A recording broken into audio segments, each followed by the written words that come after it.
lors d'un colloque qui a été organisé par le planning familial en 2004, c'était au Sénat, il y avait le secrétaire général de l'IPPF, l'International des plannings familiaux. Et donc M. Sinding, à la question qu'on lui posait, il répond, il dit « Moi j'ai deux ennemis ». Concernant puis nos activités, elle nous dit « C'est le Vatican et Bush ». Il avait supprimé toutes les subventions qui étaient données par l'action de la coopération américaine aux associations qui faisaient du planning familial sous prétexte que peut-être ils faisaient de l'information sur l'avortement. Alors, c'est condamnation de la chair et du plaisir, donc vous voyez déjà, confession et nécessité de l'aveu, donc derrière ça c'est tout le processus de la culpabilisation des personnes autour de ces questions.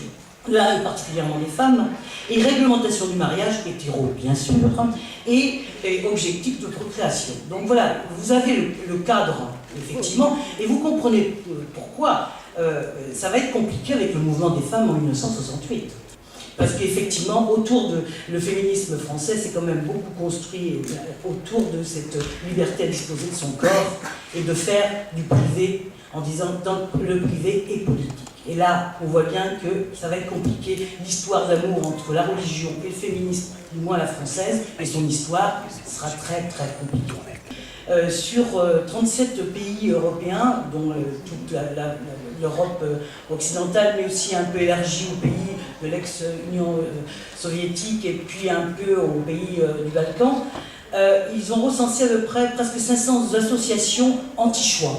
Et on voit un certain nombre de choses se mettre en place et des reculs, parce que les sociétés sont moins engagées sur ces questions-là, parce que les luttes des femmes elles commencent à dater, parce qu'il n'y a pas eu de relève, parce qu'il y a eu des changements politiques, et on voit qu'il y a de nombreux reculs au niveau européen, par exemple sur la question de l'avortement, avec des restrictions des cadres légaux de l'avortement.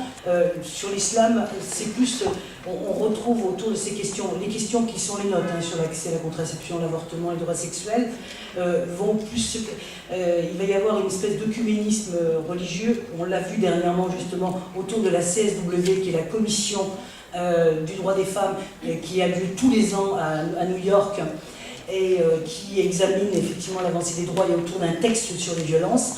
Il y a eu vraiment un front œcuménique piloté par l'Iran, le Vatican et la Russie.